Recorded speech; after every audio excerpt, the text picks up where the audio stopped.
Super hero series లో one of the iconic series the boys. ఈ series లోపల super power తో చాలా క్యారెక్టర్స్ ఉన్నారు. లైక్ ఒక్కొక్కరి దగ్గర ఒక్కో సూపర్ పవర్. అలాంటి సూపర్ పవర్స్ ఉన్న క్యారెక్టర్లలో top 7 most powerful super heroes ఎవరో చూద్దామా? సూపర్ హీరోస్ అని చెప్పలేం కానీ మోస్ట్ పవర్ఫుల్ క్యారెక్టర్స్. ఈ సిరీస్ లోపల హీరోస్ ఎవరో విలన్స్ ఎవరో క్లారిటీగా చెప్పలేం. Number 7 Sam. జెన్వి సిరీస్ లోపల చూపించిన one of the strongest character. Actually నేను ఈ ప్లేస్ లోపల కిమ్మికొని పెట్టాలని అనుకునేటప్పుడే నాకు ఈ సీన్ గుర్తొచ్చింది. ద బాయ్స్ యూనివర్స్ లోపల టీనేజ్ క్యారెక్టర్లలో one of the strongest character ఇతనే. ఇతని దగ్గర super human strength, extreme durability తో పాటు కాంబాట్ స్కిల్స్ కూడా ఉన్నాయి. Number 6 Queen Maeve. Complete series లో చూసుకుంటే హోమ్లాండర్ తర్వాత పవర్ఫుల్ క్యారెక్టర్ గా క్వీన్ మేవ్ ను చూపించారు. సోల్జర్ బై ఇంట్రొడ్యూస్ అవ్వక ముందు చాలా మంది తని అని ఫిక్స్ అయిపోయారు కూడా. ఈ కంప్లీట్ టీమ్ లోపల ఒక సూపర్ హీరోగా ఉన్నది ఐ థింక్ క్వీన్ మేవ్ ఒకటే. స్టార్లైట్ ఎలాగో టీమ్ ని వదిలేసింది కదా. ఇక తన పవర్స్ చూసుకుంటే super strength, agility and durability. 5th character బిలీ butcher. Tempered వీని తీసుకున్నాక జస్ట్ 24 అవర్స్ వరకైనా సరే తను చాలా పవర్ఫుల్ గా మారిపోయాడు. అండ్ కాంపౌండ్ బి తన క్యాన్సర్ తో కలిసి సీజన్ 4 లో తనకు వచ్చిన పవర్స్ అసలు ఆ పవర్ ని ఎలా డిస్క్రైబ్ చేయాలో నాకే అర్థం అవట్లేదు.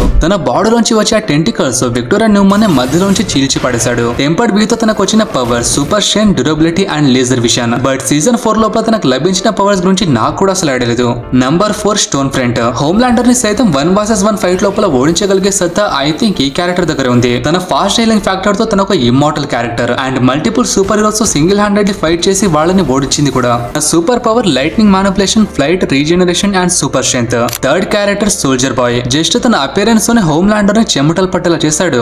ఐ థింక్ తన పవర్ ని కన్సిడర్ చేస్తే యూనివర్స్ లోపల మోస్ట్ పవర్ఫుల్ క్యారెక్టర్ తనే ఉండాలి. బట్ అలా చూపించలేదు. తన బెస్ట్ పవర్ తన చెస్ట్ దగ్గర నుండి రిలీజ్ అయ్యి ఆ ఎనర్జీ బీమ్. దాని కాంటాక్ట్ లోకి వచ్చిన వాళ్ళు ఎవరైనా సరే వాళ్ళ పవర్ ని కోల్పోవాల్సిందే, ఇన్క్లూడింగ్ హోమ్లాండర్. తన ఆపోనెంట్ పవర్ ని కోల్పోతే వాళ్ళని చీమ నలిపినట్టు ఈజీగా నలిపేశాడు. ఈ పవర్ తో పాటు తన దగ్గర సూపర్ స్ట్రెంత్, డ్యూరబిలిటీ తో పాటు కాంబాట్ స్కిల్స్ కూడా ఉన్నాయి. 2nd character Homelander, the boys universe యొక్క సూపర్ మ్యాన్. ఇతనితో ఫైట్ చేయగలిగే ధైర్యం ఒకరికో ఇద్దరికి తప్ప యూనివర్స్ లోపల ఎవ్వరికి లేదు. తన టీమ్ మెంబర్స్ అని ఏం చెప్తే చేస్తారు. ఒకరిది నోట్ లో పెట్టుకోమంటే కూడా క్వశ్చన్ చేయకుండా పెట్టుకుంటారు. సింపుల్ గా చెప్పాలంటే సిరీస్ లోపల ఉండే సూపర్ హీరోస్ అందరికీ తన ఒక కింగ్ లాంటి వాడు. అండ్ తన power super strength, flight, laser vision, super sense, super speed, వీటితో పాటు సూపర్ ఈగో కూడా. అండ్ యూనివర్స్ యొక్క మోస్ట్ పవర్ఫుల్ క్యారెక్టర్ రాయన్, హోమ్లాండర్ సన్. అవును, తను హోమ్లాండర్ కంటే చాలా powerful. Homelander super man second copy అయితే రాయన్ యాక్చువల్ సూపర్ మ్యాన్ అంటాడు. స్టోన్ ఫ్రంట్ ని ఓడించింది కూడా తనే, అది కూడా జస్ట్ లేజర్ విషన్ తో. బట్ హోమ్లాండర్ లేజర్ విషన్ వల్ల స్టోన్ ఫ్రంట్ కి ఏమీ అవ్వదు.